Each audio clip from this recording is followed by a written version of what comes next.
আমি এটা ডিলারশিপ এবং আমি স্যার আমি মাল নিয়ে আসি এবং আমি মালটা ডেলিভারি দিই। কিন্তু আমার মানে চিন্তা ভাবনা ছিল যে আমি ব্যবসা করব, ছোট হোক কিন্তু আমি নিজের ব্যবসা করব, নিজের প্রতিষ্ঠান থাকবে যাতে আমি বলতে পারি যে এটা আমার প্রতিষ্ঠান।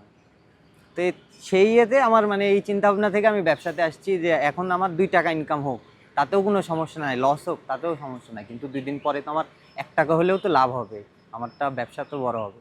উদ্যোক্তা হওয়ার চিন্তা ভাবনা ছিল, অনেক দিন বেকার ছিলাম পড়াশোনা শেষে 2022 থেকে অনেক দিনই বেকার ছিলাম। বেকার থাকার পরে ফ্যামিলির একটা প্রেশার থাকেই, যেহেতু বয়স হয়ে গেলে বাবা মাও চায় তার সন্তান কিছু করুক। তো আমার বাবা মারও ইচ্ছা ছিল কিছু করি, কিন্তু আমি ওইভাবে পারছিলাম না বাজার পরিস্থিতিতে। তো হঠাৎ একটা মাথায় প্ল্যান আসে যে কিছু করার এখন নিজে থেকেই। আমার মূলত এটা হচ্ছে ইউনানি ব্যবসা, কিন্তু এটা মানে লোকজন এটাতে হার্বালও বলে বা ইউনানিও বলে, মানে দুইভাবেই বলে আর কি এটা। তো এই ব্যবসা করতে আমার খুব একটা পুঁজি লাগেনি।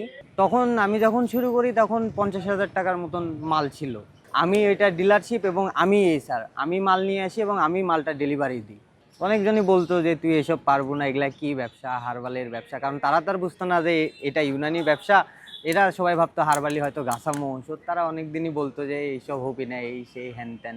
দিন আমি যখন প্রথম তখন মানে যাইতে বলতে লজ্জা পাইতাম, কথা বলতে যে আমার জিনিসটা নেন বা আমার ওষুধটা আপনি চালান বা আমাকে টাকা দেন, এগুলো বলতে মানে আমি ফার্স্টে খুবই লজ্জা পাইতাম যে কি বলবো, কি বলবি আমাকে, এরকম মানে অনেক দিন গেছে যে আমি মানে টাকা ছাড়াই বাসায় আসছি, 1 টাকাও পকেটে নাই, গেছি আশা করে যে আজকে অনেক টাকায় নিয়ে আসবো আল্লাহ দিলে, কিন্তু আমি ফাঁকা পকেটেও অনেক দিন আসছি। তো এটা আর কি মাঝে মধ্যে এখন মনে পড়লে খুবই ভালো লাগে যে আগে তো ফাঁকা পকেটেই আসতাম, কথা বলতে পারতাম না। এখন ব্যবসাটা তো আমার একদমই ছোট, ছোট আকারে আছে। আমার চিন্তা ভাবনা আছে যাতে আমার আন্ডারে মানে নাটোর জেলাতে মানে প্রায় দোকানে আমার কোম্পানির মালটা আমি দিতে পারি, এরকম একটা চিন্তা ভাবনা আছে যে না, প্রতিটা দোকানে আমার কোম্পানির মাল আছে। আমি সবার উদ্দেশ্যে একটা কথাই বলবো যে অন্তত ছোট হোক, লজ্জার কিছু নাই, কিন্তু নিজের তোমরা করো, চেষ্টা করো, অবশ্যই একদিন আল্লাহ তাআলা সফলতা দিবেই।